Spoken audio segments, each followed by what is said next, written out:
Oke. The record, kemudian teknologi membran. Ya, minggu kemarin kita sudah bercerita tentang beberapa jenis membran, yaitu mikrofiltrasi, ultrafiltrasi, nanofiltrasi, dan reverse osmosis. Di sini dapat terlihat, karena saya yang presentasi, kalau tidak salah ini sudah saya upload di, kalau tidak salah ya, sudah saya upload di e-learning. Kelihatan nggak PPT saya? Kelihatan, Pak. Oke, sebentar saya coba slideshow ini ya.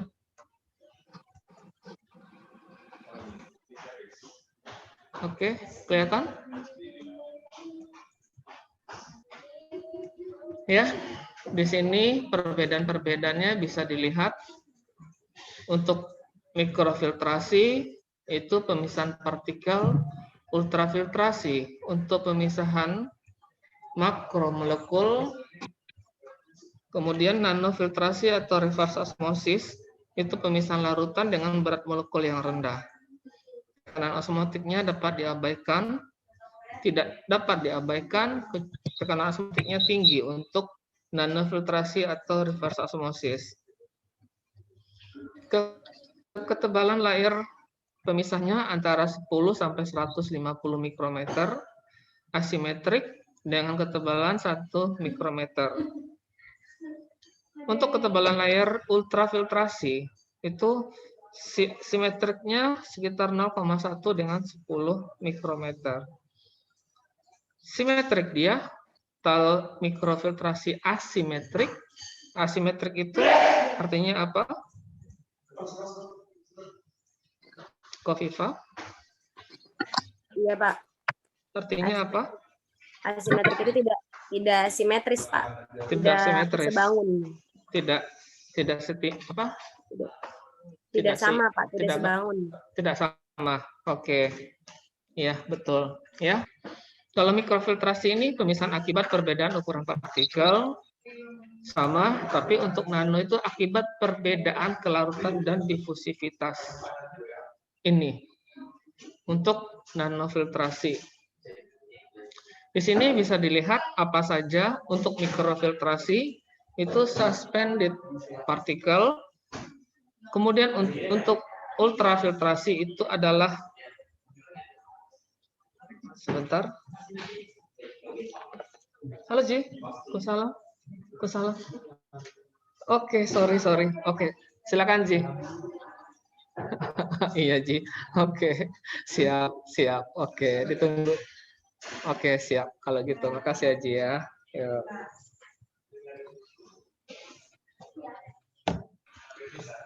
Mohon maaf, Pak Fahru Razinya baru selesai.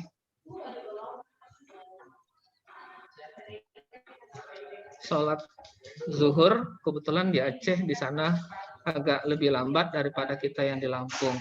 Sebentar, harap menunggu. Ya. Oke, saya minta tolong juga bagi yang tidak bermasalah dengan sinyal, videonya tolong dihidupkan. Ini resume boleh diketik, boleh dicatat ya.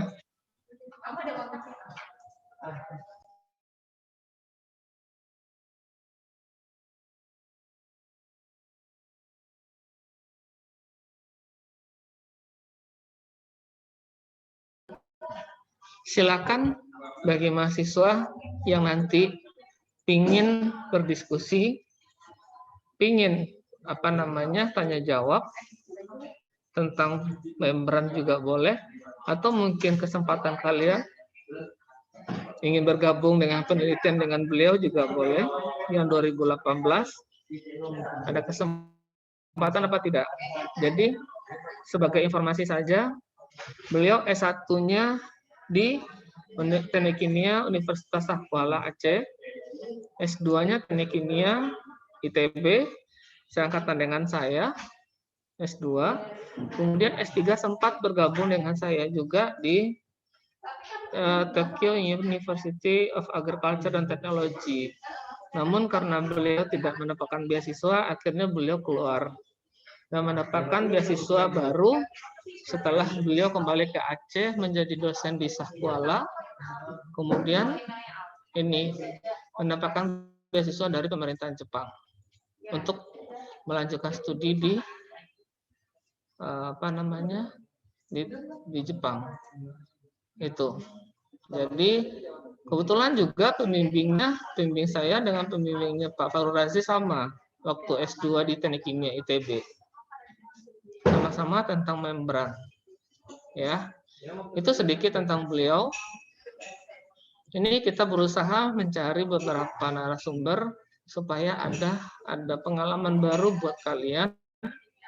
Bagaimana sih kalau seandainya mungkin nanti untuk yang perpindahan panas ada sedikit ya perkenalan nanti dari Pak Yazid Bindar, Teknik Kimia ITB, yang sudah mungkin 2018 sudah kenal, mungkin tidak terlalu kenal, hanya kenal baik saja.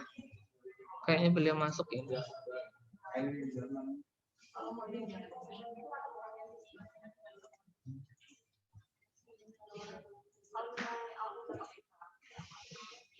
Oke, Assalamualaikum Pak Fakrul Razi. Apakah sudah bergabung ini Pak? Oke. Assalamualaikum Pak Fakrul Razi. Kedengaran suara saya Pak?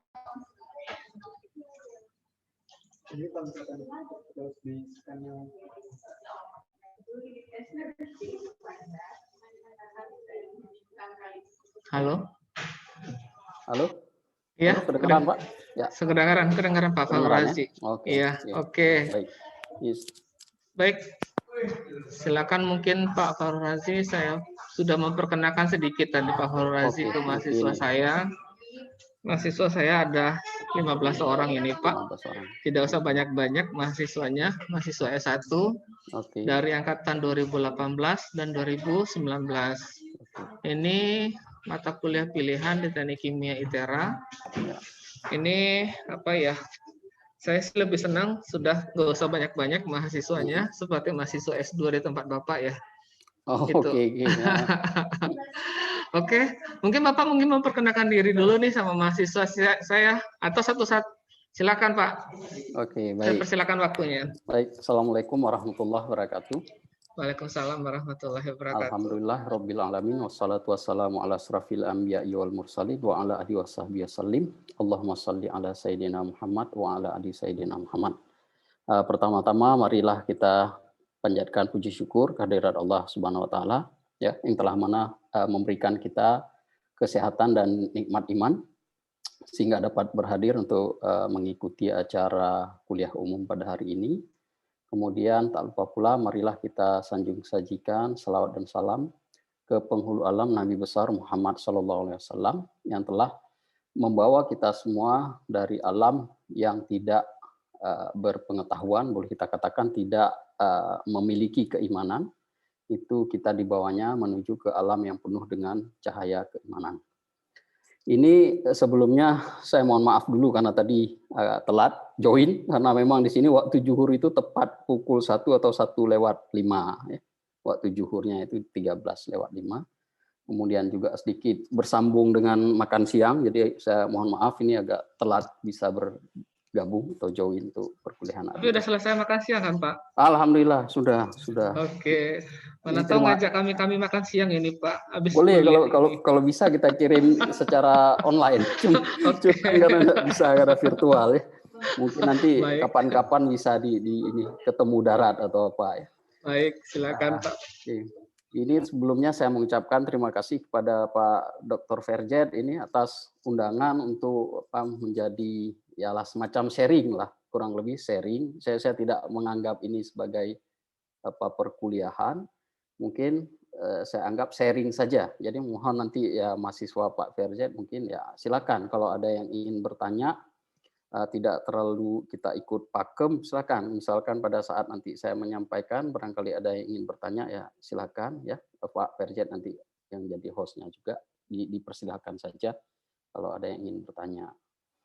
Oke, kemudian sedikit mungkin kalau untuk perkenalan saya Fahrul Razi, mungkin lengkapnya Dr. Fahrul Razi STMT, S1 alumni dari Teknik Kimia Unsiyah, kemudian S2 melanjutkan ke Teknik Kimia Institut Teknologi Bandung, kemudian S3 saya menyelesaikan PhD di Kobe University Jepang. Mungkin sama dengan Pak Ferjet, cuman beliau di Tokyo. Tokyo itu kalau bahasa Jepangnya Kanto area, kalau kami yang di Kobe itu masuk Kansai area. Jadi itu dua wilayah besar. Ini untuk informasi saja bagi mahasiswa Pak Ferjet. Jadi memang secara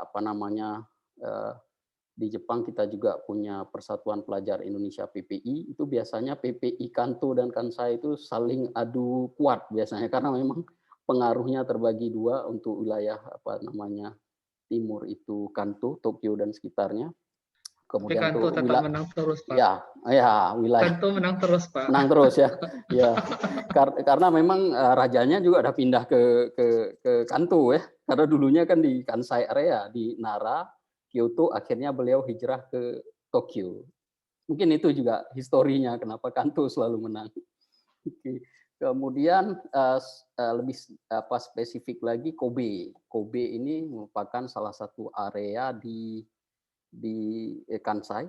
Jadi istilahnya kalau di Kansai itu kita punya dialek bahasa Jepangnya itu Kansai Beng.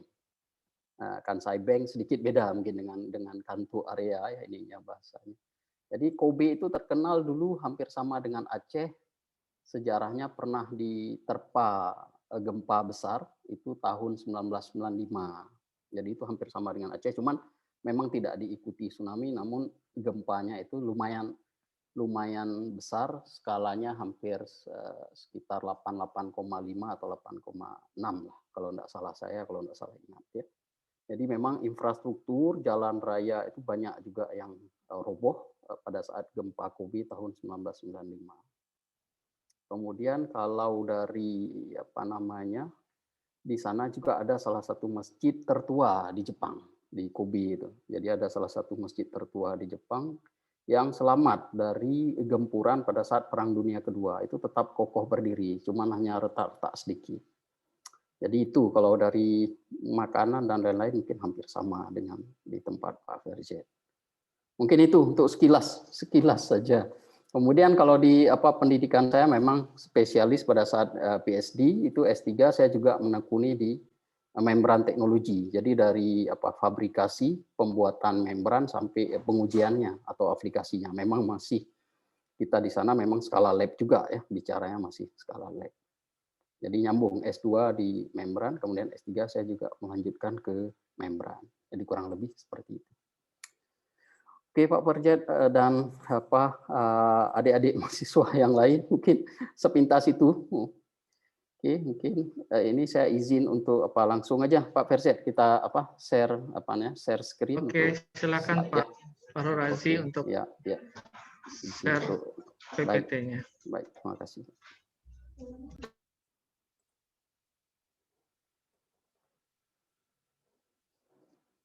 Oke, mungkin sudah kelihatan atau belum ya ini slide-nya? Sudah, Pak. Sudah ya? Sudah. Oke. Oke.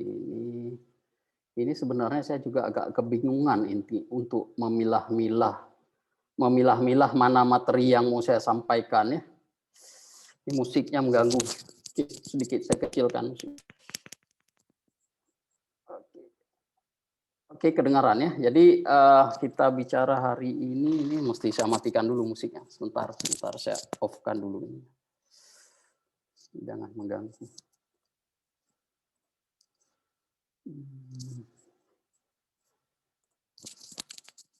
Nah, ini pun enggak ketemu nih lagi. Oke, mudah-mudahan bisa diikuti. Kita ini lebih ke bicara mengenai membran, pendahuluan dan aplikasinya. Aduh, musiknya ini. Sebentar ini saya mesti cek dulu musiknya ini. Nggak kedengaran, Pak? Di sini nggak kedengaran?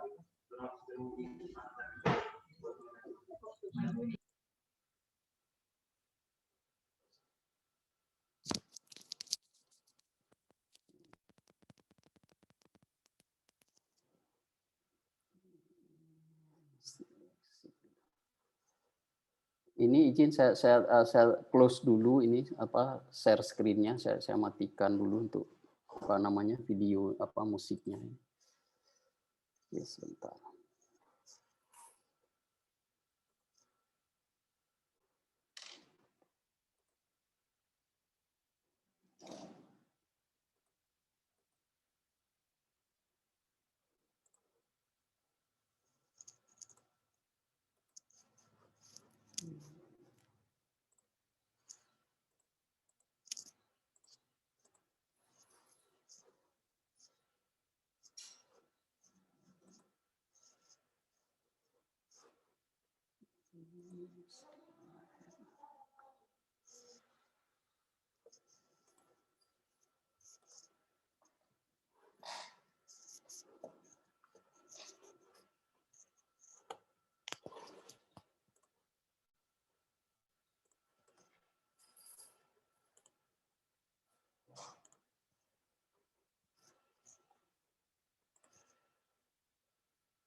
Oke, baik. Assalamualaikum warahmatullahi wabarakatuh. Terlihat screen-nya? Halo? Terlihat, Pak. Terlihat. Oke. Musiknya tadi mengganggu, maaf. Mesti di-off-kan dulu. Oke, baik. Hari ini saya mau share saja sedikit itu mengenai teknologi membran dan aplikasinya. Kalau tidak salah, saya juga sedikit dapat info dari Pak Ferzet bahwa ini peserta untuk hari ini merupakan peserta perkuliahan ya di S1 Teknik Kimia di Institut Teknologi Sumatera. Oke, membran mungkin sudah banyak kita temui ataupun kita jumpai itu aplikasinya. Mungkin yang paling simple kalau kita mengatakan membran itu mungkin bagi yang kualitas air di rumah kurang bagus mungkin punya water filter. Ya. Water filter itu merupakan salah satu contoh membran. Ataupun yang paling simpel lagi mungkin kalau kita pernah praktikum di lab, kertas saring. Ya. Nah, kertas saring itu juga merupakan contoh dari membran. Ya. Jadi contoh dari membran karena dia dapat melewatkan satu komponen dan menahan komponen lain Artinya tentu saja dalam hal membran ini ada salah satu berdasarkan pemisahannya itu berdasarkan ukuran pori, ya, ukuran pori. Katakanlah misalkan kertas saring tadi, ya. Kalau kertas saring yang kita gunakan untuk menyaring larutan ataupun cairan ataupun liquid yang ada suspended solid di dalamnya, itu biasanya mau kita jernihkan tentu kita saring dengan kertas saring, ya. Nanti kemudian akan terbagi dua, satu yang di bawah yang kita katakan dengan filtrat kalau dalam bahasa filtrasi konvensional, namun kalau dalam bahasa membran kita sebutnya itu permeat. Jadi ada umpan atau feed stream, kemudian kita lewatkan kertas saring, maka satu tertahan di atas kertas saring. Kalau dalam membran itu kita sebut dengan retentat, kemudian yang lewat itu yang kita sebut dengan filtrat ataupun permeat kalau dalam bahasa membrannya. Itu contoh, salah satu contoh dari prinsip kerja dengan membran. Nah, sedikit hari ini nanti akan kita lihat mengapa membran itu menjadi penting dewasa ini. Itu terkait dengan isu kelangkaan air. Isu kelangkaan air. Kemudian nanti juga akan kita lihat sepintas ataupun sekilas mengenai membran dan sejarah pengembangan membran, kemudian jenis-jenis membran, kemudian sedikit mungkin nanti mekanisme pemisahan serta aplikasinya. Jadi mungkin nanti saya agak sedikit melompat-lompat, tapi mudah-mudahan bisa dipahami. Nah, kenapa air itu menjadi penting? Karena itu terkait dengan mengapa membran itu menjadi penting, karena terkait dengan isu kelangkaan air. Sebagaimana kita ketahui bahwa bumi kita ini itu 97%-nya itu terdiri dari air, ya, terdiri dari air. Namun hanya 2%, hanya 3% pun yang dapat kita minum, ya. Jadi 97% bumi kita berisi dengan air, ya, sisanya 3%. Kemudian dari 3% ini, itu hanya 1% yang bisa kita konsumsi. Itu pun juga perlu pengolahan, ya, misalkan dengan membran ataupun dengan penjernihan lainnya, ya, secara konvensional. Jadi dari 3% air yang bisa kita gunakan sebagai sumber air minum, hanya 1% yang bisa kita konsumsi sebagai fresh water. Ya. Nah, itu pun 1% juga harus kita olah lagi, ya, dengan menggunakan teknologi. Nah, jadi seperti kita lihat di slide ini, jadi 97% memang permukaan bumi ditutupi oleh air laut, ya, terutama air laut, maksud Bapak, 97% itu air laut. Kemudian dalam bentuk es, ya, di kutub utara dan selatan itu 2%. Kemudian 1% itu air permukaan. Air permukaan di sini misalnya termasuk air danau, ya, kemudian air sungai dan juga mungkin air sumur dalam, ya, misalnya air sumur, air tanah. Jadi 1% itu kalau kita lihat terbagi lagi, ya, menjadi air permukaan dan air bawah tanah. Air bawah tanah tentu belum tentu aman, ya, karena biasanya air bawah tanah itu memiliki kandungan fluoride yang tinggi, belum lagi kandungan zat-zat sadah lainnya, misalkan kalsium, magnesium, ya, dan sebagainya.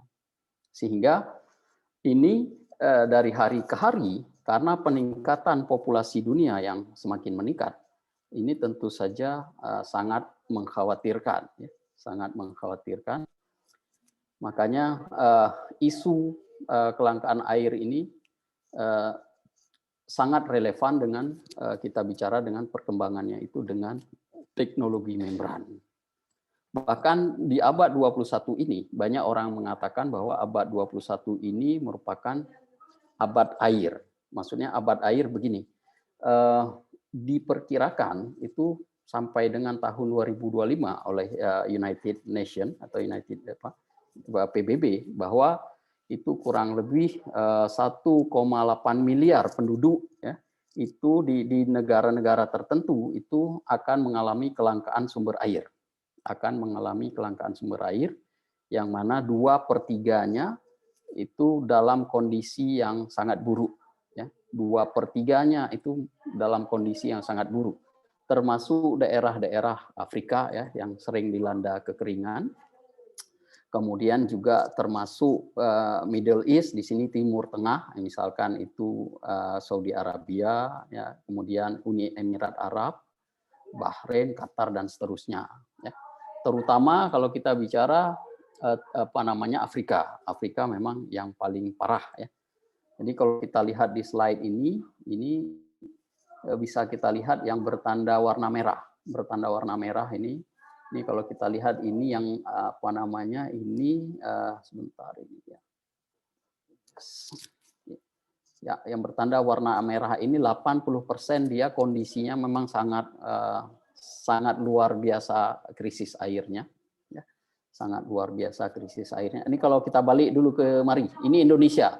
Kalau kita lihat Indonesia memang di sini belum ada stres terhadap air. Artinya apa? Kelangkaan air memang tidak begitu menjadi isu yang dominan.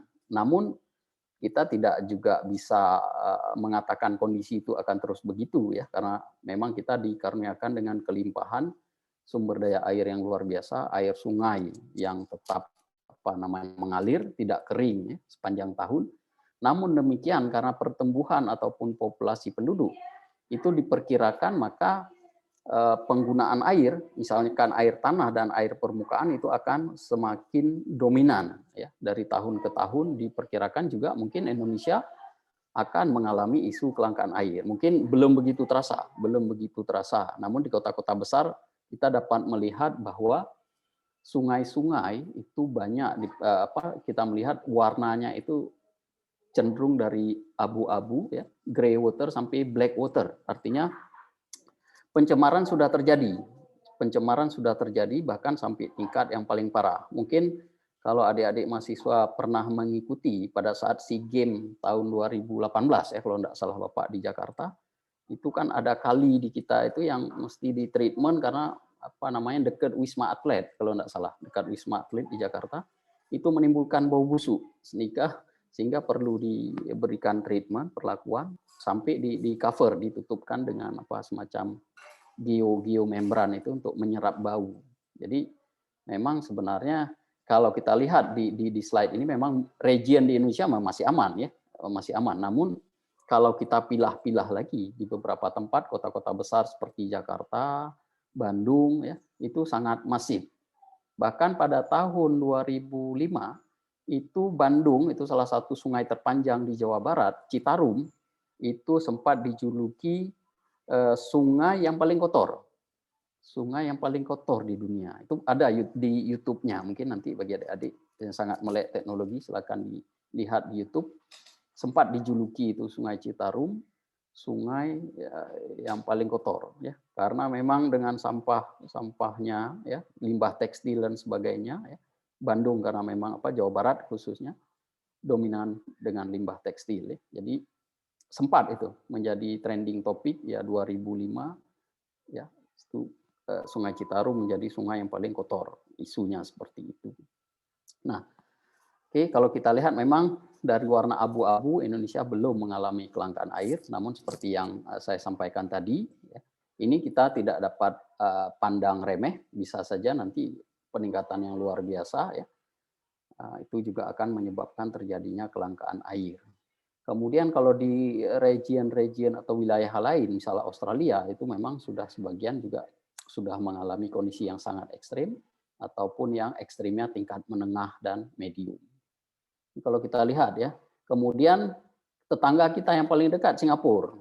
Singapura itu boleh saya katakan merupakan satu-satunya negara yang miskin air sebenarnya, karena mereka kan negara kepulauan. Jadi mereka mengimpor air itu untuk air minum khususnya ataupun ya untuk MCK itu termasuklah dari tetangga mereka Malaysia.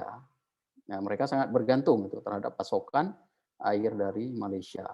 Sehingga karena mereka termasuk negara yang sumber airnya sangat terbatas, maka mereka mendirikan membran research center. Jadi di Singapura itu mereka mendirikan membran research center yang termasuk kelas world class lah, kita bisa katakan world class di dunia, termasuk kelas-kelas yang bagus, terutama salah satunya di National University of Singapore, NUS.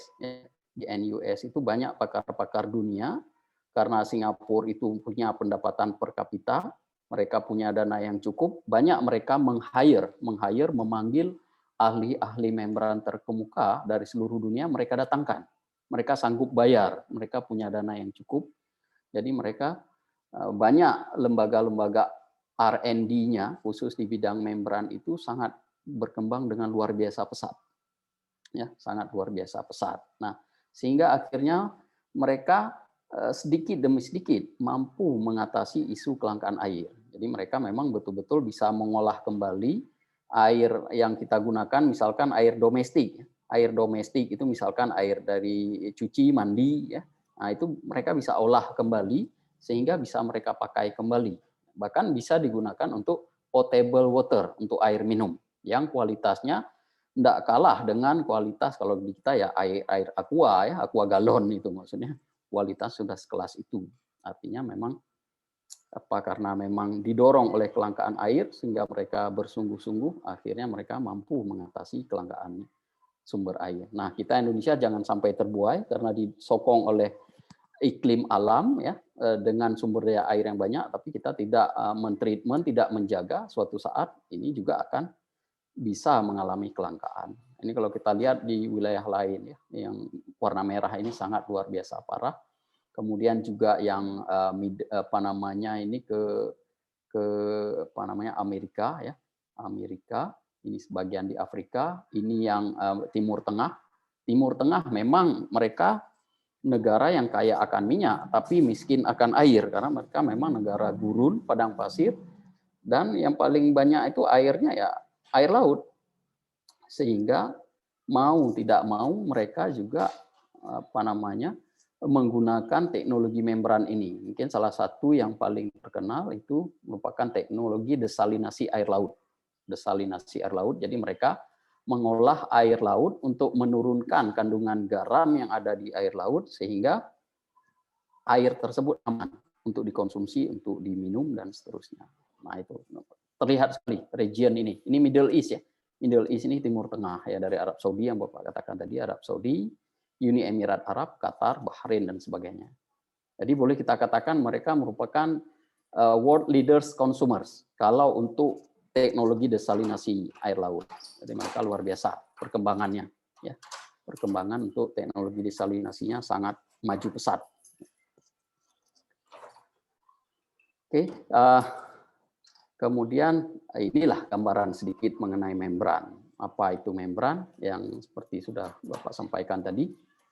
Jadi membran itu ini intinya, ini yang kotak ini kita katakan dengan modul membran. Modul ini rumah, housing dari si filter membran. Jadi di dalam rumah atau modul membran ini biasanya diisikan dengan filter atau membran sebagai penyaring. Kemudian larutan umpan yang berisi limbah ataupun cairan yang mau kita olah, mau kita murnikan, itu kita lewatkan, bisa dengan pemompaan, ya. Kemudian kita lewatkan ke modul membran, kemudian nanti akan terpisah, ya. Tentu ada aplikasi gaya dorong di sini, gaya dorong untuk melakukan pemisahan. Salah satu yang paling umum kita menggunakan gaya dorong tekanan, ya, gaya dorong tekanan sebagai driving force-nya, sehingga nanti larutan umpan ataupun feed stream ini akan terbagi menjadi cairan yang tertahan, ya. Larutan yang tertahan yang kita sebut retentat, ini yang larutan yang tidak bisa menembus ataupun melewati filter membran. Kemudian filtrat ataupun permeat ini merupakan cairan ataupun larutan yang bisa lolos, ya, lolos ataupun melewati membran ataupun filter membran. Nah, kalau kita lihat dari sisi pengertian, membran itu dia bisa berupa lapis tipis yang sifatnya semi permeable, ya. Jadi dia berupa lapis tipis semi permeable, artinya semi permeable dia dapat melewatkan salah satu komponen dan dapat menahan salah satu komponen yang lain. Nah, tentu saja ini butuh gaya dorong nanti. Gaya dorong yang digunakan itu macam-macam. Salah satunya aplikasi tekanan. Ya. Aplikasi tekanan ini banyak kita temui, gaya dorong untuk tekanan itu biasanya rentang membran yang digunakan dari mikrofiltrasi sampai dengan reverse osmosis untuk desalinasi air laut. Nah, itu yang biasanya dengan aplikasi ataupun gaya dorong tekanan. Kemudian gaya dorong perbedaan konsentrasi. Perbedaan konsentrasi ini juga dapat digunakan untuk proses pemisahan pada membran. Salah satu aplikasinya mungkin yang adik-adik tahu bahwa itu hemodialisa membran atau membran hemodialisis. Itu biasanya digunakan untuk mencuci darah bagi pasien yang gagal ginjal. Nah, itu membran hemodialisa itu juga menggunakan gaya dorong. Dia gaya dorongnya itu perbedaan konsentrasi. Kemudian untuk gaya dorong berupa perbedaan suhu itu bisa dikatakan generasinya itu relatif lebih baru, misalkan termoosmosis membran, ya. Termoosmosis membran ataupun membrane distillation. Itu membran yang aplikasinya termasuk ke generasi yang lebih baru. Kemudian gaya dorong beda tegangan listrik. Beda tegangan listrik itu contoh membrannya adalah elektrodionisasi membran. Itu misalnya kita mau memekatkan larutan garam, itu nanti bisa kita pisahkan karena adanya aplikasi listrik, sehingga nanti akan menciptakan perbedaan potensial listrik, sehingga dapat dipisahkan. Kemudian dari sisi bentuk membran itu sendiri, ya pada umumnya yang kita lihat padat, tapi tidak total padat ya. Ada juga dia membran cair ya. Liquid membrane ada, ya. Ada juga bentuknya, fasanya itu dalam bentuk cairan. Jadi tidak mesti dominan padat, walaupun ya masih didominasi oleh yang bentuk padat, ya, atau bentuk pun filter. Kemudian banyak sekali pengertiannya, dia juga bisa berbentuk simetris, asimetris. Kemudian berdasarkan bahannya dia bisa bersifat bahan alamiah, natural, ya. Termasuk ke membran natural kulit kita, kulit manusia. Kulit manusia itu termasuk tergolong ke dalam membran alamiah, ya, kulit ya misalnya. Kemudian bisa juga membran yang sintesis, ya. Membran sintesis itu membran yang kita buat. Nah, membran sintesis juga nanti dapat kita bagi lagi, ada membran organik, anorganik. Jadi memang cakupan luar biasa membran ini. Kemudian berdasarkan muatan, dia bisa bermuatan, bisa tidak bermuatan. Kemudian dari sisi struktur, dia bisa fasanya itu homogen, ataupun lapisannya itu bisa homogen, bisa juga dia heterogen. Misalkan untuk membran yang komposit, ya, komposit membran. Jadi luas sekali apa namanya ini aplikasi tentang membran itu sendiri. Kemudian di slide ini juga dapat kita lihat sedikit mengenai sejarah, ya. Sejarah perkembangan membran. Sejarah perkembangan membran ini sebenarnya sudah jauh sekali. Ini dimulai dari abad ke-17 ya. Itu oleh si Abel Jean Nollet ya, dan Antoine Nollet itu merupakan ahli fisik dari Prancis. Mereka coba melakukan proses penghilangan gas itu dengan menggunakan kulit babi. Itu di awal-awalnya ya. Di situ mereka memfokuskan tentang mempelajari bagaimana transport waternya ya, fenomena transport ataupun perpindahan air. Kemudian dari 1748 berkembang ke 1824 itu oleh Rine dan Dutrochet, itu juga mereka melaporkan tentang bagaimana pergerakan air ketika melewati biologi membran ya, atau membran biologi. Kemudian juga berkembang terus sampai 1846 penemuan nitroselulus sebagai bahan dasar ya. Nitroselulus ini sebagai bahan dasar pembuatan filtrasi mikrofiltrasi membran. Kemudian dilanjutkan oleh Fick ya. Fick ini sangat terkenal kalau kita orang teknik kimia karena untuk difusi massa kita punya namanya hukum Fick ya. Hukum Fick 1 dan 2 ya. Hukum Fick ini. Kemudian tahun 1861 berkembang lagi dilanjutkan oleh Graham dengan penemuan dialisis yang dapat memisahkan untuk substansi berdasarkan berat molekul. Kemudian akhirnya dilanjutkan 1865 itu penemuan pertama yang membran artifisial. Kemudian 1875 dilanjutkan oleh Pfeffer, ini dia berhasil menciptakan membran yang tahan terhadap tekanan. Nah, ini kalau kita lihat timeline-nya, ya, timeline dari perkembangan membran, teknologi membran. Namun dari sini tadi kan Bapak ceritakan dari 1750 sampai 1923. Namun breakthrough-nya itu perkembangan untuk membran itu mencapai kilas balik yang paling bagus itu pada tahun 1960. Nah, ini titik baliknya. Karena pada tahun 1960 itu ditemukan oleh si Loeb ini dan Soerirajan itu pada tahun 1962 mereka berhasil mensintesis selulose asetat membran. Jadi selulose asetat membran ini mereka gunakan untuk desalinasi air laut. Nah, itu merupakan titik balik perkembangan teknologi membran. Itu dimulai dari tahun 1960 dengan penemuan membran asimetris selulose asetat, ya. Kemudian penemuan berikutnya itu juga mereka berhasil mendesain modul yang berbentuk spiral wound modul. Kemudian masuk ke awal tahun 70 perkembangan hollow fiber modul, ya, hollow fiber. Kemudian tahun 70-an perkembangan terhadap sintesis ataupun fabrikasi membran, yaitu untuk arah nanofiltrasi, ya, nanofiltrasi itu yang mencapai titik baliknya pada tahun 90-an. Di situ mereka berhasil mendesain nanofiltrasi membran yang dengan metode thin film composite membran atau TFC, yang mana membran ini memiliki flux yang relatif tinggi dan rejeksi ataupun faktor pemisahan yang relatif tinggi. Nah, ini terus dikembangkan sampai perkembangan RO membran. RO membran masuk ke aplikasi komersialnya 90-an itu. Banyak sekali ya perusahaan-perusahaan yang mengembangkan membran, ya, yang pionirnya termasuk misalnya Nitto Denko, Amicom, Filmtech, dan lain-lain. Nah, sehingga akhirnya pada tahun 2000-an itu sangat pesat sekali perkembangan membran khususnya untuk proses desalinasi air laut dengan menggunakan reverse osmosis membran. Ya.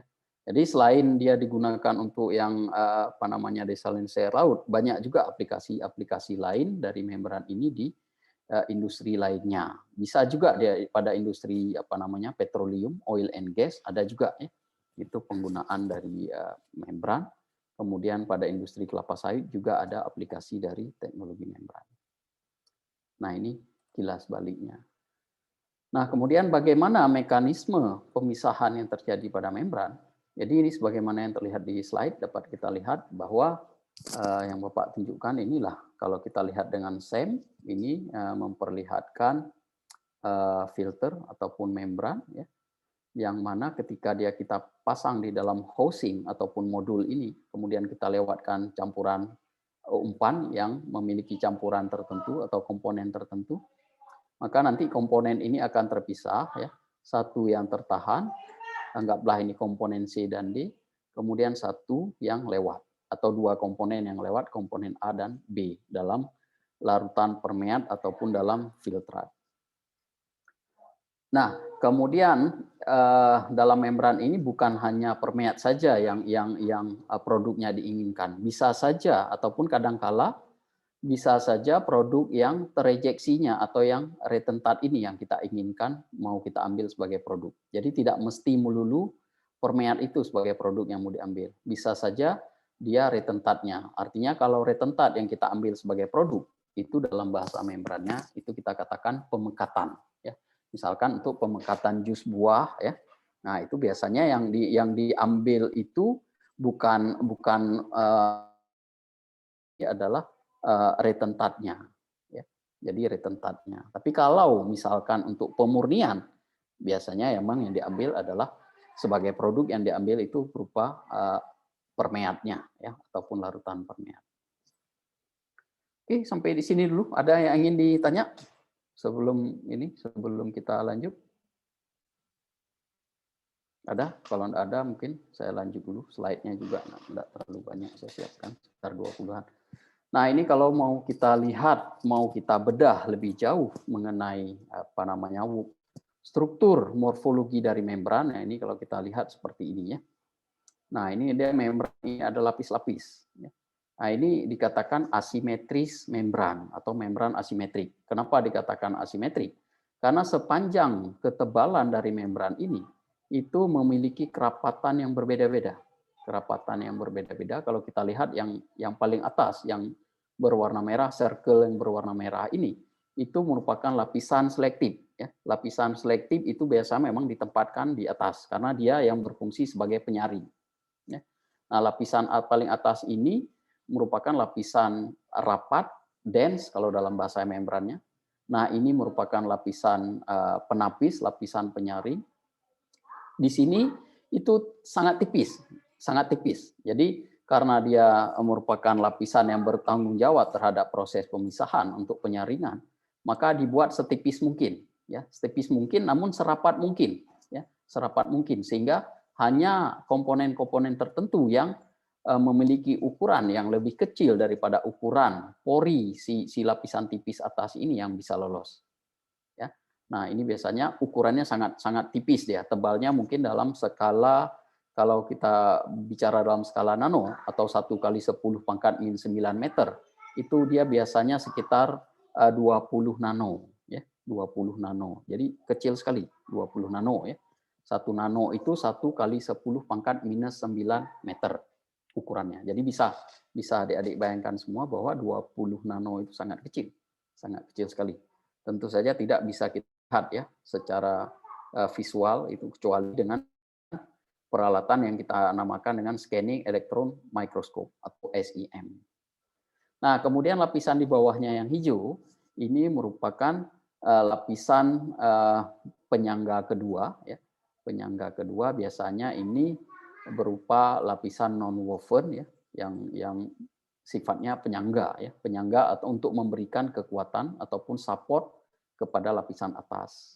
Nah, ini sedikit berpori karena di sini nanti yang larutan yang sudah lolos dari lapisan atas itu bisa lalu dengan mudahnya atau lewat dengan mudahnya melalui pori-pori yang lapisan di bawahnya. Kemudian lapisan yang paling bawah ini, nah ini lebih poros lagi karena ini sekali lagi juga memberikan support untuk mendukung, untuk menjaga ataupun memberikan kekuatan mekanik kepada lapisan di atasnya. Jadi di sini memang dia tidak lagi berfungsi sebagai penyaring, dia hanya melewatkan dan sebagai penyangga bagi lapisan penyaring di atasnya. Nah itu. Nah biasa ini yang non-woven. Ini biasa non-woven pabrik, biasanya bisa dia dari anyaman polimer tertentu ya, bisa juga dia misalkan dari kertas yang dianyam ya, non-woven pabrik. Kemudian yang lapisan yang nomor 2 tadi ini tebalnya 1 mm, 0,1 mm ya, 0,1 mm. Sebagai informasi 1 mm itu adalah 1000 mikro. Ya, 1 mm itu merupakan 1000 mikrometer ataupun 1 mikrometer itu sama dengan 1 kali 10 pangkat minus 6 meter. Jadi bisa dibayangkan betapa tipisnya membran ini. Betapa tipisnya membran ini didesain ya untuk menjaga supaya flux-nya itu tinggi ya, namun juga tetap mempertahankan kerapatan sehingga didapat faktor rejeksi ataupun selektivitas yang juga relatif tinggi.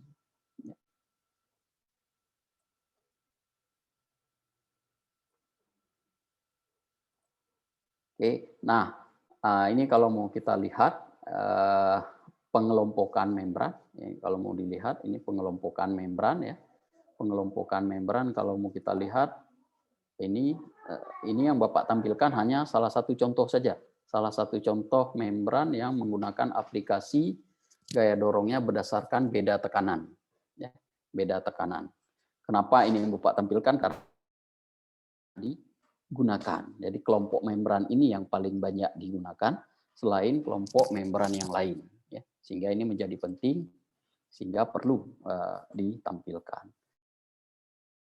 Berdasarkan pengelompokan di sini, di slide ini dapat dilihat ya, bahwa pengelompokannya itu pertama mulai dari mikrofiltrasi atau kita singkat MF membran, kemudian ultrafiltrasi membran atau UF, kemudian nanofiltrasi NF, kemudian yang paling bawah itu reverse osmosis membran.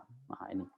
Jadi ini pengelompokannya kelompok membran ini dengan menggunakan gaya dorong tekanan ya sebagai gaya pemisahnya. Nah, kemudian pengelompokan dari MF, UF, NF sampai RU itu menggunakan ukuran pori karena membran ini merupakan membran berpori ya dengan gaya dorong tekanan dan juga besarnya aplikasi tekanan yang diberikan. Jadi sekali lagi klasifikasi di sini pertama berdasarkan ukuran pori, kemudian berdasarkan aplikasi tekanan yang diberikan. Yang paling kiri, kalau kita lihat, ini merupakan tekanan yang paling longgar. Yang paling longgar maksudnya begini, yang paling besar ukurannya, ukuran porinya. Nah, di sini kalau kita lihat ini macam-macam ya, yang di bawah ini ada suspended particle, kemudian ada emulsi minyak, kemudian bakteri, sel, ya, mikroorganisme, kemudian koloid, virus, dan sebagainya. Ini kalau kita lihat, dengan mikrofiltrasi membran itu ukuran porinya itu antara 10 mikro di sini mikrometer ya, mikron itu mikrometer maksudnya. Jadi 10 mikrometer. 10 mikrometer sampai dengan 0,1 mikrometer. Ya. Dari 10 sampai 0,1 mikrometer. Jadi ini kita lihat nih, ini hampir semuanya ini lolos ya. Hampir semuanya dia lolos dengan menggunakan membran ini. Hampir semuanya lolos ya.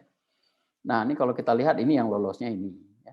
Yang lolosnya ini hampir semua lah kita katakan, virus lolos, kemudian ini ya protein ini masih lolos di sini ya. Makro-makro molekul itu masih lolos.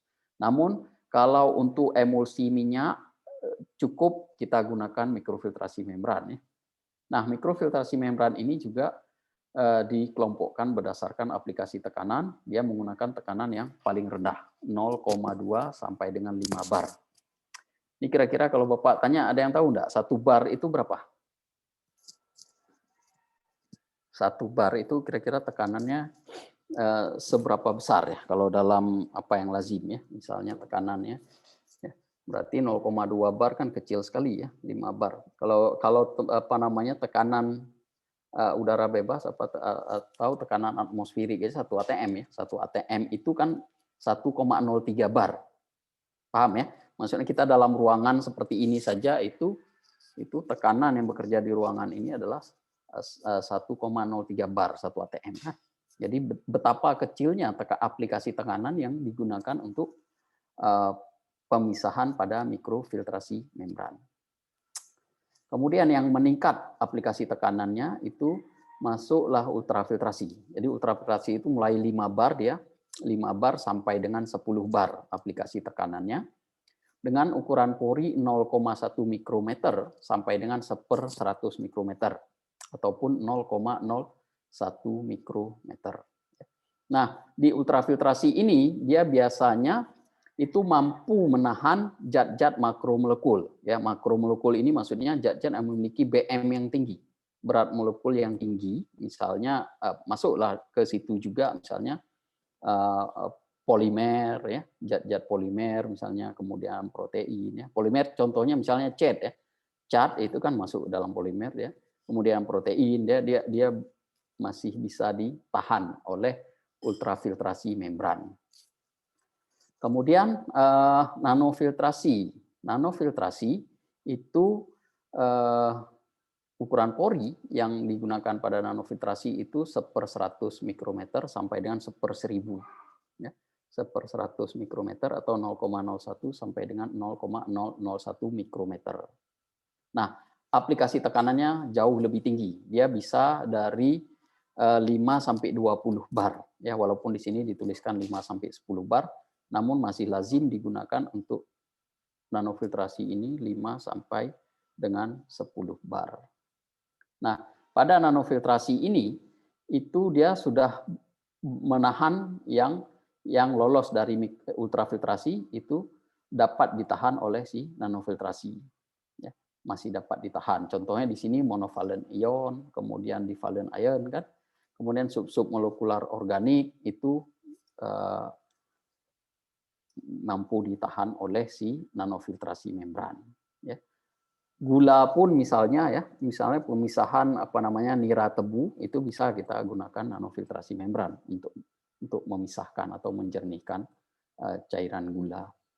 Kemudian yang paling kecil ukuran pori itu adalah reverse osmosis membran atau yang kita kenal dengan RO membran. Ya, ini dari rentangnya lebih kecil dari 1/1000 mikro. Ya, lebih kecil daripada 1/1000 mikro sampai dengan 1/10.000 mikro. Itu ukuran porinya. Jadi boleh kita katakan saking kecilnya RO membran ini seringkali dianggap dia membran yang tidak berpori. Ya, seringkali dianggap dia membran tidak berpori sehingga memang sedikit berbeda dia mekanisme pemisahannya dibandingkan dengan dengan ultra dan mikro. Nano dan RO itu hampir mirip, ya. Kemudian aplikasi tekanannya itu RO yang perlu tekanan yang sangat tinggi, boleh kita katakan relatif jauh lebih tinggi, ya. Dia mulai dari 20 bar bisa sampai dengan 200 bar. Nah, itu aplikasi tekanan dengan menggunakan RO membran. Nah, RO membran ini dapat kita gunakan untuk apa? Dia misalkan untuk desalinasi air laut yang seperti Bapak sampaikan di awal tadi. Desalinasi air laut ini kan air laut kandungan ataupun konsentrasi garam tinggi dia, garam NaCl itu. Nah, kan dalam larutan itu akan terurai menjadi Na+ dan Cl-. Nah, itu bisa ditahan dengan menggunakan RO membran, monovalent dan divalent ion itu bisa ditahan oleh si reverse osmosis membran ini karena memang ukuran porinya kecil. Kemudian pada RO membran ini juga dia pemisahannya menggunakan beda muatan. Adanya muatan yang bekerja juga efek Dunant itu terjadi pada NF dan RO membran. Jadi dia memang agak unik, ya. Beda dengan mikro dan ultra itu pada umumnya hanya berdasarkan ukuran pori semata. Nah, pada NF dan RO ini juga ada efek muatan yang bekerja pada saat pemisahan.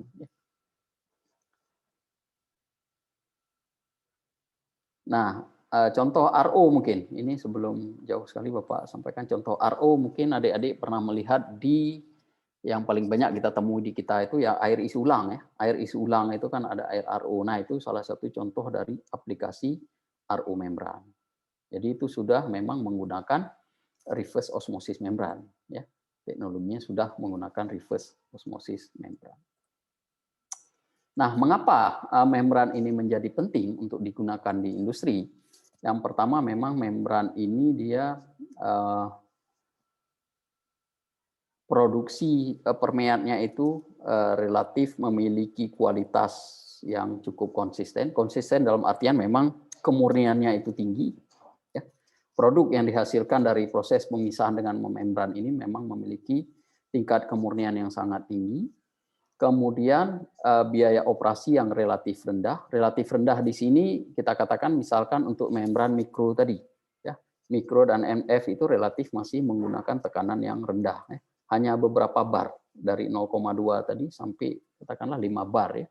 Itu dengan mikrofiltrasi dan UF membran. Jadi memang relatif rendah tekanan operasi yang digunakan. Kemudian biaya pemeliharaan yang relatif rendah dibandingkan dengan proses filtrasi konvensional. Belum lagi misalkan pada unit-unit pemisahan air itu seringkali perlu ada unit-unit yang lain, ya. Misalkan nanti perlu lagi dengan menggunakan kation anion exchange, ya, dan lain sebagainya. Kemudian dia hemat tempat. Hemat tempat artinya dia compact. Membran ini compact. Tidak butuh ruangan yang luas, ya, tidak butuh ruangan yang luas, namun dia produktivitasnya tinggi. Kemudian juga dalam operasinya, membran ini tidak perlu menggunakan bahan aditif tambahan ataupun tidak menggunakan bahan kimia tambahan. Jadi secara tidak langsung safe ya terhadap lingkungan. Namun membran untuk dapat diaplikasikan juga butuh untuk dapat diaplikasikan membran itu harus kita jaga supaya dia tetap memiliki flux ya yang tinggi, kemudian selektivitasnya juga harus tetap moderat sampai dengan tinggi, memiliki resistensi yang tinggi terhadap fouling, kemudian juga memiliki kekuatan mekanis yang baik. Artinya pada saat diaplikasikan pada tekanan yang tinggi tidak langsung pecah rusak ya. Sehingga kemudian juga pada saat dia perlu kita cuci setelah mengalami pengotoran, biasanya kita cuci dengan backwash ataupun dengan menggunakan bahan kimia pencuci ya. Dia tidak rusak sehingga bisa kita katakan memiliki jangka pakai yang relatif panjang ya. Jangka pakai yang relatif panjang ataupun lifespan-nya itu panjang umur pemakaian. Namun sekali lagi ya tergantung pemilihan bahan pada saat pembuatan dan juga operasi itu sangat mempengaruhi terhadap stabilitas dari membran ini. Kemudian aplikasi yang lain. Untuk aplikasi yang lain, membran banyak sekali digunakan untuk aplikasi yang lain, misalkan untuk desalinasi air laut yang seperti Bapak sampaikan tadi dengan menggunakan RO. Kemudian bisa juga untuk untuk mencegah intrusi air laut ya. Kemudian untuk pengolahan air lahan gambut ya. Pelunakan air misalnya water softening ya. Kemudian pengolahan limbah bisa limbah domestik, bisa limbah kota. Kemudian untuk penghilangan warna misalkan pada limbah batik ya, bau ataupun kontaminan organik lainnya. Itu bisa kita aplikasikan dengan penggunaan membran. Ini salah satu contohnya untuk pengolahan air limbah. Untuk pengolahan air limbah di sini dapat kita lihat bisa ada dua ya di sini untuk pengolahan air. Tujuannya untuk pengolahan air biasanya untuk produksi air minum ya, untuk potable water, untuk air dapat diminum. Kemudian untuk industri dia juga ada namanya konduktor ya, ataupun konduktor yang sangat kecil. Itu perlu penggunaan ultra pure water. Kemudian juga untuk air untuk kebutuhan khusus, misalnya untuk air untuk air kolam renang misalnya. Kemudian untuk air tambak udang dan sebagainya ataupun kita katakan aquaculture. Itu merupakan air dengan kebutuhan khusus ya. Tentu saja ini dapat kita olah atau dapat kita treatment dengan menggunakan membran. Kemudian wastewater ataupun air limbah. Air limbah ini bisa berasal dari limbah domestik, rumah tangga dan sebagainya. Kemudian bisa juga berasal dari limbah kota, ya. Bisa berasal dari limbah kota. Ya. Kemudian yang terakhir biasanya limbah industri, ya. Tentu saja limbah industri di area-area ataupun wilayah yang memang memiliki industri. Nah, tentu saja tidak semua limbah itu dapat kita olah dengan menggunakan membran yang sama, karena limbah tertentu itu memiliki karakteristik yang juga unik. Artinya bisa jadi dia kandungan organiknya tinggi, ya, sedangkan limbah yang lain bisa kandungan organiknya yang rendah, namun dia punya kandungan mikroba atau mikroorganisme yang tinggi, sehingga memang perlu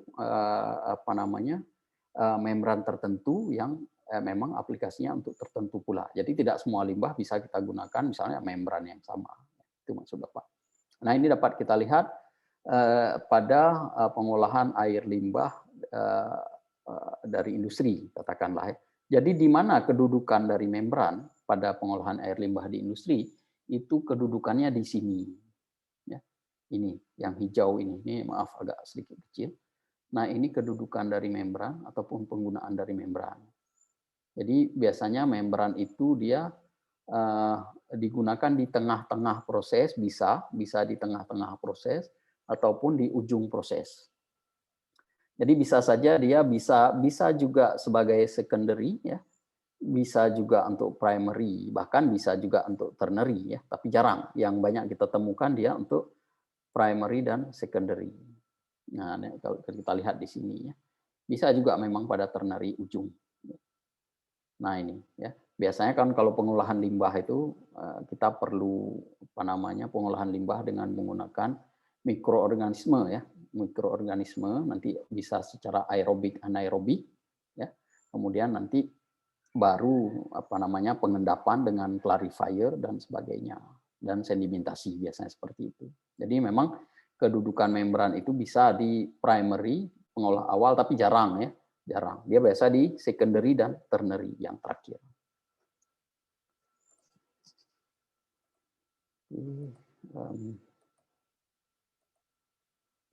Nah, ini contoh lain. Contoh lain yang Bapak sampaikan tadi, bahwa untuk aplikasi membran pada dunia medis. Ini misalnya untuk pasien gagal ginjal ya. Ini aplikasinya untuk menggantikan ginjal, kita cuci darah ini dengan menggunakan hemodialisis membran. Nah, ini kalau kita lihat ini biasanya jadi darah yang kotor yang banyak mengandung kreatinin yang ada di dalam darah itu dicuci dengan melewatkan pada membran hollow fiber ini. Ini membran hollow fiber ya. Jadi darah masuk dari sini. Ini nama alatnya hemodializer membran ya. Nah, jenis membrannya ini hollow fiber, dia berupa serabut kayak rambut, namun dia memiliki hollow dia, artinya memiliki lubang di tengahnya dengan dindingnya nanti berpori. Jadi di sini di packing, dikemas dalam modul berbentuk tubular ataupun tabung seperti ini. Ini persis kalau kita di teknik kimia ini seperti heat exchanger ya. Jadi punya cell and tube, ibaratnya hampir seperti itu. Jadi di sini darah kotor masuk dari sini, masuk ke sini ke dalam lumen, kalau pada membran istilahnya itu lumen ya, lumen ataupun cup dari serabut ataupun fiber dari membran. Kemudian ini mengalir kemari. Tentu ini ada pompa ya, ada pompa untuk menarik dan mengeluarkan, mendistribusikan darah. Ini darah yang kotor biasanya mengandung kreatinin yang tinggi, ya protein dan sebagainya. Nah, ini kemudian dia ada cairan dialisis, biasa garam ya. Garam itu cairan dialisis untuk mencuci. Jadi kontak dia. Kontak antara cairan pencuci garam itu dengan darah yang kotor tadi. Sehingga nanti darah yang sudah bersih keluar dari sini, kemudian cairan yang menyerap pengotor itu akan keluar dari sini. Nah, itu. Jadi prinsipnya itu seperti ini, pertukaran nih. Pertukaran menyerap ya, ada yang memberikan, kemudian ada yang menyerap. Nah, ini sifatnya itu.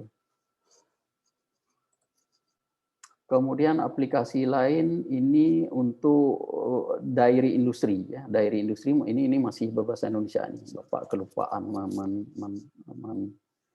merubah ini. Nah, ini untuk industri susu dan produk turunannya. Jadi membran juga ada aplikasinya di sini. Tujuannya biasanya untuk memperpanjang masa simpan susu.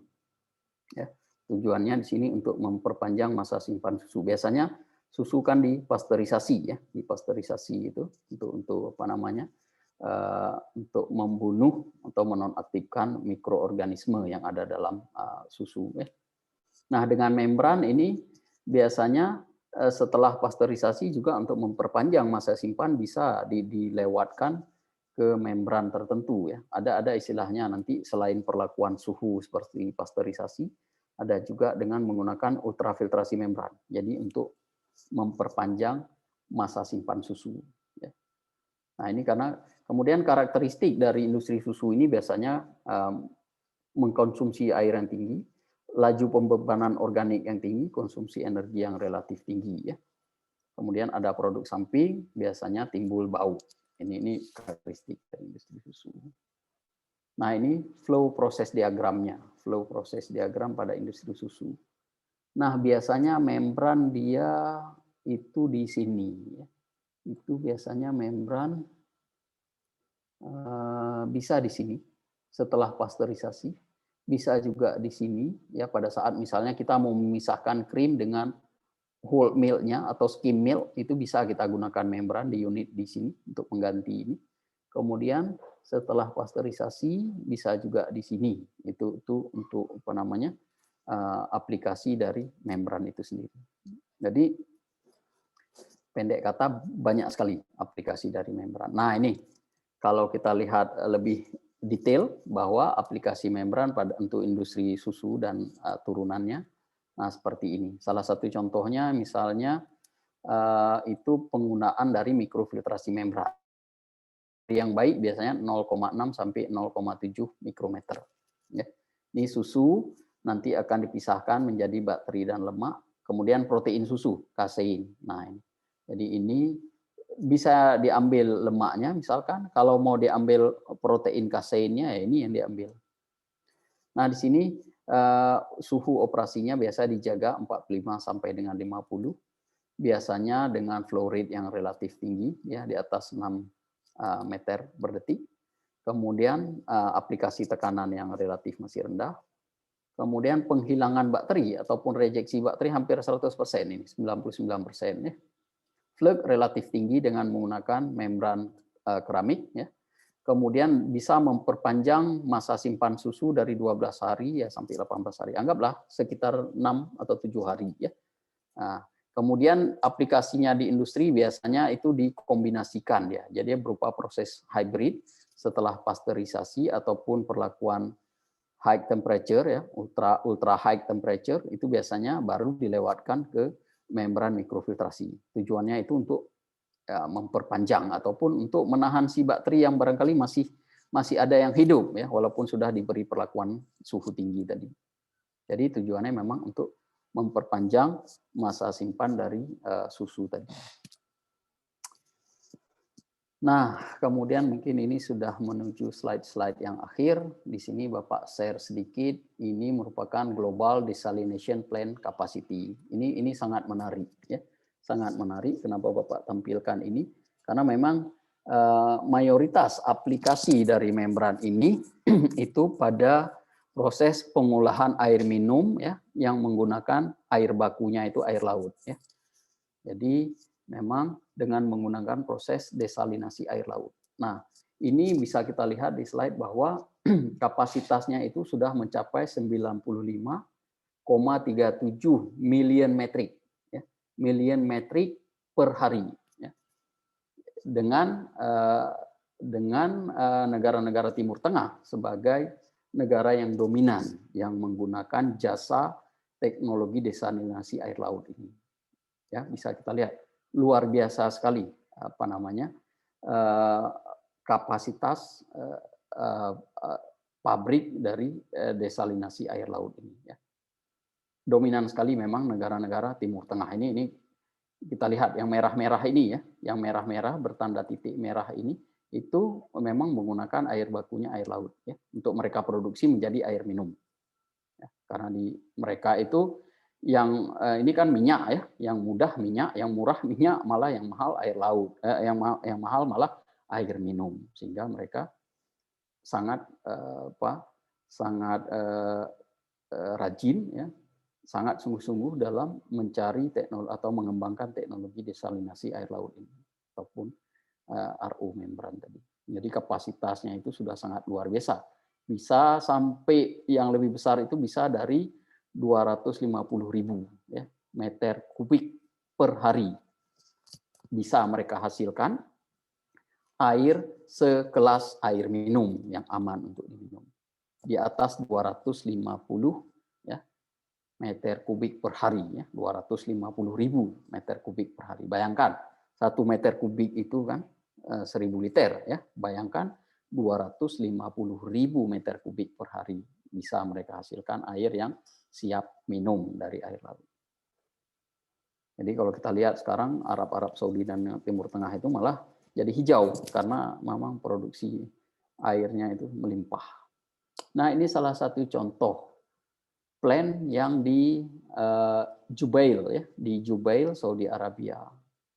Nah, ini kalau kita lihat nih seperti ini kan dari sini dia. Ini air laut dipompakan kemari, kemudian lewat nanti ke flotasi udara, dilarutkan dalam si tangki sini, flotasi udara, kemudian di sini dilewatkan ke ultrafiltrasi membran, ada unit ultrafiltrasi membran, kemudian baru dilewatkan ke RO membran. Di sini double, ya. Mereka menggunakan double reverse osmosis membran untuk desalinasi. Kemudian kalaupun ya masih ada mineral-mineral yang terlewatkan, biasanya ini pada RO membran sekali lagi karena dia yang paling kecil ukuran pori tadi. Jadi RO ini bisa menahan semua mineral ya. Karena tadi divalent ion ya sampai monovalent ion itu tertahan dia kan. Ya, mono dan divalent ion itu sudah tertahan sehingga air yang keluar dari reverse osmosis membran ini terasa pahit. Makanya kadang-kadang kalau kalian pergi ke tempat kita pergi ke tempat air isi ulang, RO isi ulang itu rasanya tidak karuan karena memang sudah tidak ada mineral lagi. Beda kalau kita beli misalnya RO aqua galon ya, itu karena memang masih ada mineralnya. Sehingga untuk dapat diminum sebagai air minum, biasanya mereka melakukan remineralisasi. Artinya ditambahkan lagi mineral-mineral tertentu untuk dapat dijadikan sebagai air minum. Ya, nah itu. Ini sangat luar biasa sekali ininya unit pengolahan ini. Ya. Nah, jadi ini dari sini supply ini dialirkan ke komplek untuk mengolah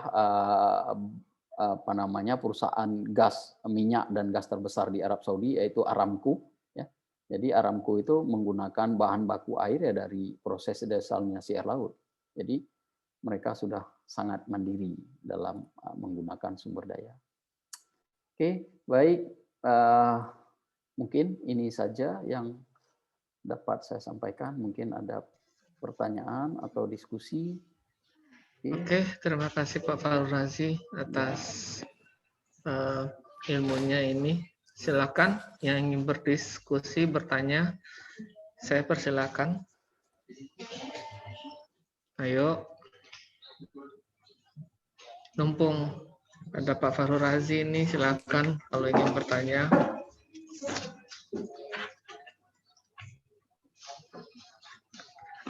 Ada kemungkinan nggak ini Pak Farul Razi kalau seandainya kita kan lagi banjir ini? Oh banjir. Ada kemungkinan nggak kira-kira untuk membran ini dipakai kalau di Arab itu menghilangkan air lautnya, maksud saya menghilangkan garamnya dari air lautnya gitu. Ada kemungkinan nggak kalau seandainya kita supaya jangan banjir gitulah ceritanya? Nah, karena beberapa daerah di Jawa itu lagi musim hujan, yang sedangkan yang di Riau lagi musim kemarau, gitu. Kira-kira ada rencana dari ahli-ahli membran sendiri mungkin untuk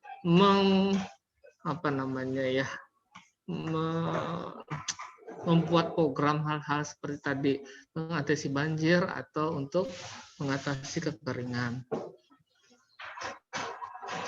Oke, sebenarnya memang karena di kita kendalanya itu ya cuaca. Jadi memang selain dikaruniakan dengan kelimpahan air yang banyak ya kadang-kadang kalau sudah terlalu banyak ya jadi musibah juga yang kita sebut banjir tadi ya.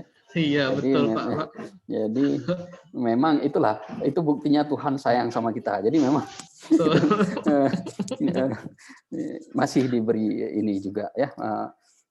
Namun demikian memang ada potensi sebenarnya bagaimana kelimpahan dari banjir ini ataupun air permukaan ini mungkin bisa juga ya dijadikan sebagai sumber air minum atau katakanlah kalau tidak bisa pun untuk air minum minimal ya bisa untuk mandi misalnya kan atau untuk air irigasi dan seterusnya. Semestinya memang kita perlu dibangun memang seperti mungkin bukan dam ya, bukan bendungan, tapi semacam kanal-kanal untuk mengalirkan kelimpahan air ini pada saat cuaca hujan misalnya. Nah, tentu saja air permukaan seperti banjir itu run off water istilahnya pasti banyak, ada kekeruhannya tinggi. Spesifiknya kan di situ kekeruhannya tinggi artinya suspended solidnya tinggi, kemudian warnanya juga cenderung coklat ya, sebenarnya bisa ada potensi untuk diolah dengan menggunakan membran. Minimal bisa kita gunakan untuk ya MCK katakanlah seperti itu, atau bisa untuk air irigasi.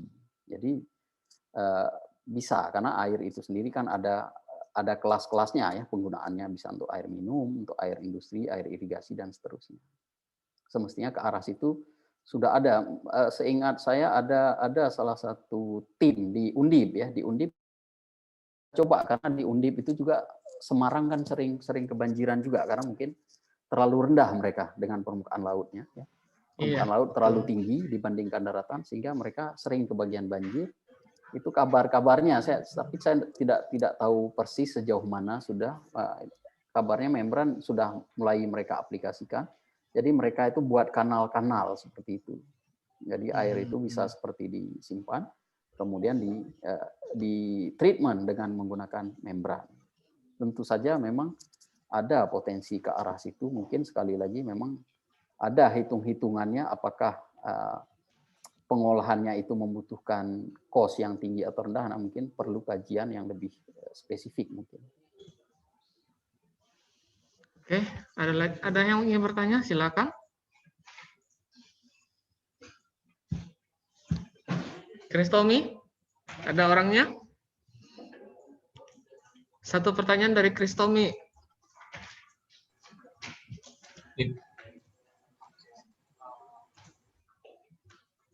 Ya, silakan.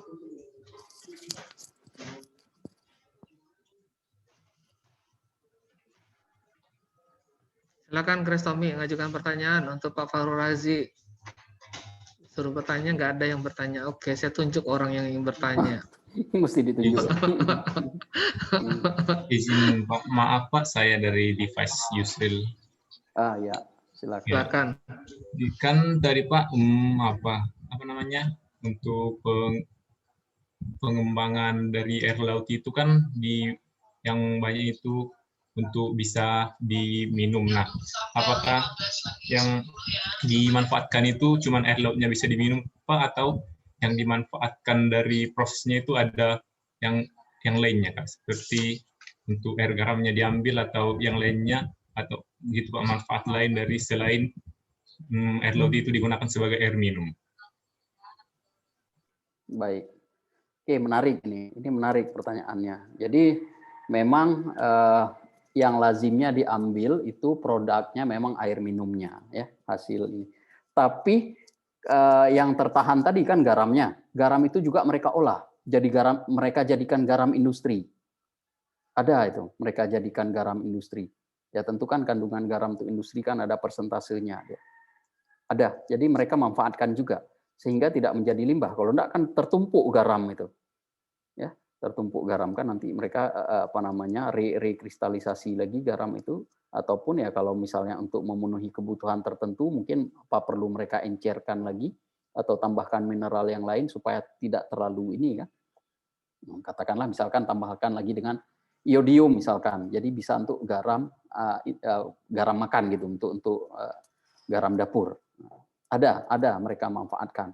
Walaupun memang tujuan utama di sini adalah untuk produksi air minum tadi. Tapi garam untuk industri sudah ada kajiannya. Juga mereka manfaatkan. Karena kalau enggak kan bahaya itu garam segitu banyak kan jadi limbah yang juga perlu penanganan tersendiri kalau tidak dimanfaatkan. Oke, kayaknya hari ini cukup ini Pak Fahru Razi. Cukup. Ya. Bagus tadi Kristomi pertanyaannya. Ternyata kamu diam-diam memperhatikan juga ya. Itu dong. Yang lain juga minggu depan saya mau yang lain juga harus bertanya supaya lebih seru ini. Atau gantian saya yang nanya. Boleh, gitu ya. silakan Pak Fahru Razi, silakan. Atau silakan. gantian Monggo. yang nanya. Gantian ini kayaknya di slide tadi ada. Ada yang bertanya atau Bapak duluan nih, Kak? Oh, nanya. Ya, silakan. Ya, Pak. Ya. Perkenalkan, Pak, nama saya Hovifah Salsabila. Ya. Pak, saya ingin bertanya. Nah, untuk pengaplikasian membran itu kan ada tuh di dalam dunia medis. Nah, betul. Ya. Kalau misalnya dimanfaatkan jenis membran yang RO yang cukup kecil itu, cukup penyaringan yang cukup kecil itu, bisa nggak sih Pak, atau ada potensi nggak sih Pak dimanfaatkan untuk menyaring virus gitu Pak atau bakteri? Kan bisa tuh Pak, dibutuhin banget di zaman sekarang. Ada nggak sih Pak, atau kira-kira mampu nggak sih Pak? Gitu. Terima kasih Pak. Mungkin saya tangkap ceritanya Kofifa ini, kita nggak usah pakai maskernya bukan dari kain ya. Kalau gitu pakai RO, maskernya dari RO mungkin nih Pak Farul Razi. Jadi kan insya Allah mudah-mudahan besok kita dalam kuliah daring, kuliah secara tatap muka atau bertemu banyak orang, mudah-mudahan itu bisa terprotek karena kita sudah menggunakan membran. Begitu ya Mbak Kofifa ya? Iya mungkin Pak ya. Oke, silakan. Menarik itu yang ditanyakan, menarik. Jadi sebenarnya kalau mau kita lihat tadi, virus itu tertahan cukup dengan menggunakan ultrafiltrasi. Jadi tidak perlu sampai ke nano ataupun sampai ke RO. Cukup dengan ultrafiltrasi sebenarnya sudah bisa kita tahan ataupun kita saring ya, sehingga si virusnya itu tidak lewat. Nih dia contohnya tadi mana. Nah ini kan tadi pengelompokannya ini. Nah virus kan yang ini nih. Nah ini. Nah, virus tertahan dia. Ini kan ultrafiltrasi nih, yang ini. Nah, ini tertahan virus. Jadi yang lewat itu memang yang monovalent ion, kemudian submolekular organik ya. Jadi cukup dengan ultrafiltrasi, tidak perlu nano ataupun RO. Karena semakin ke kanan itu aplikasi tekanan semakin tinggi. Ya kan? Artinya kalau bisa dengan tekanan yang lebih rendah, dia sudah cukup efektif. Ngapain kita gunakan tekanan yang lebih tinggi? Bisa. Sebenarnya ultrafiltrasi untuk menyaring ini sudah ada. Misalnya ini, biasanya dikombinasikan pada AC, air conditioner. Sudah ada itu. Mungkin ada yang tahu enggak untuk di AC itu biasanya ada filter yang dia prinsipnya memiliki ukuran seperti ultrafiltrasi juga sudah. Jadi sudah ada aplikasinya misalnya untuk mencegah atau untuk menyaring si virus ini dengan menggunakan ultrafiltrasi. Itu ada di air air conditioner ataupun AC itu sudah ada. Kemudian memang untuk zaman-zaman COVID ini penelitian ke arah situ ada, tapi masih awal sekali. Karena ini kan baru setahunan ini ya merebak sekali yang kasus COVID ini. Jadi kajian ke arah situ masih preliminary lah, masih studi awal sekali. Tapi sudah ada kajian-kajian ke arah situ. Cuman memang sekali lagi kan seperti Bapak katakan tadi kan ultrafiltrasi ini juga butuh tekanan dia. Sehingga memang kalau untuk tanpa ada tekanan ya mungkin untuk gaya dorongnya itu mungkin yang masih menjadi pertanyaan bagaimana dalam hal aplikasinya itu. Tapi kalau dari sisi ukuran filter atau penyaringnya bisa didesain dengan menggunakan ukuran ultra. Katakanlah misalnya begini, dalam masker kita nanti ada salah satu lapisannya itu, ini masker ya, Bapak kasih contoh dulu ya, masker yang paling mudah, itu lapisan yang paling dekat ke mulut katakanlah, ataupun mau lapisan tengah itu diganti dengan bahan yang memiliki ukuran ultrafiltrasi. Nah itu, jadi bisa. Jadi memang sekali lagi memang ya ultrafiltrasi dalam artian ultra ukuran pori si filternya, lapisan filternya. Tapi ya bukan ultrafiltrasi membran karena membran kan juga dia perlu ada aplikasi dari driving force-nya ya untuk menimbulkan gaya dorong. Sudah ada ke arah situ. Mungkin hal-hal seperti itu mungkin agak-agak mirip nanti dengan ventilator. Kalau saya melihat bagaimana nanti di ventilator itu bisa dipasang. Nah, gitu. Saya melihat ke arah situ. Betul. Oke. Kayaknya cukup untuk hari ini. Pak Fakrul Razi, terima kasih atas sebenarnya ada satu pertanyaan saya ingin nanya juga ini kira-kira. Oke, silakan. Boleh.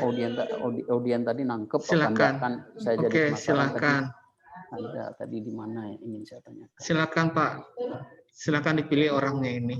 Enggak, ini aja. Ini karena untuk semua yang inilah yang Oke, boleh. Yang mau menjawab. Nah, ini yang slide ini kalau tidak salah. Nah, ini ada saya kasih warna yang biru ini. Nah, kira-kira ketangkep enggak? Nah, ini kan di atas ada saya sampaikan bahwa untuk desalinasi air laut ini dia kan ada unit primary, ada secondary dan tertiary-nya, ya. Unit-unit pengolahannya. Kira-kira ini yang dari sini ini yang mana aja yang masuk ke 3 ini? Ada primary, ada secondary, tertiary. Bisa enggak dijawab kira-kira? Ada yang mau menjawab? Nah, ini di pabrik ini nih. Anggaplah ini pabrik. Siapa yang bisa jawab nanti diajak ke sana ke Arab Saudi sama Pak Farul Razi. Ada yang mencoba jawab?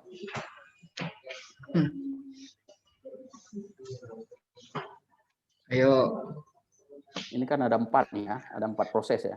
Nah, 1, 2, 3, 4. Nah, ini kan ada primary, secondary, dan tertiary.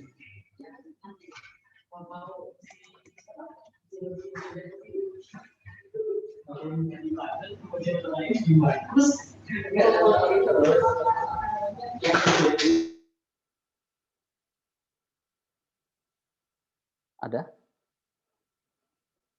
Ada yang coba menjawab? Ya, izin mencoba untuk menjawab ya Pak ya. Ya, silakan. Ya, saya Laras. Jadi untuk yang proses primary kan yang tadi seperti yang dijelaskan bahwa primary itu yang penting untuk dilakukan ya. Di tahap pertama itu di sini ada yang di tahap pertama dissolve air flotation-nya sama yang yang di tahap pertama itu. Jadi dia pengambilan air lautnya.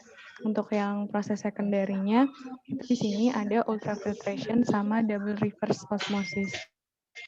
Untuk yang ternary karena dia additional gitu, sifatnya tambahan, di sini dia pakainya remineralization. Jadi dia penambahan tambahan zat mineral seperti itu.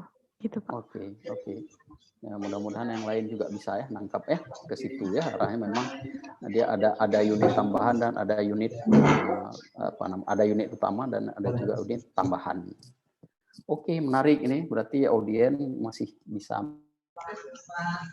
saya sampaikan. Mungkin seperti itu saja Pak Ferdi, cukup. Oke, Pak Farul Razi, terima kasih atas ilmunya. Oke, mungkin minta ini kalau bisa screenshot ya, nanti tolong dikirim kalau ada yang ngambilkan untuk ini screenshot ya, kenang-kenangan atau apa. Baik, kalau gitu nanti kami kirimkan juga nanti cloud-nya nanti Pak Farul Razi. Terima kasih Pak Farul Razi atas ilmunya, kesediaan waktunya juga mau berbagi ilmu dengan kami di Teknik Kimia Institut Teknologi Sumatera. Mudah-mudahan kita jumpa lagi insya Allah pada tanggal hari Kamis 18 Maret 2021 jam 13.30.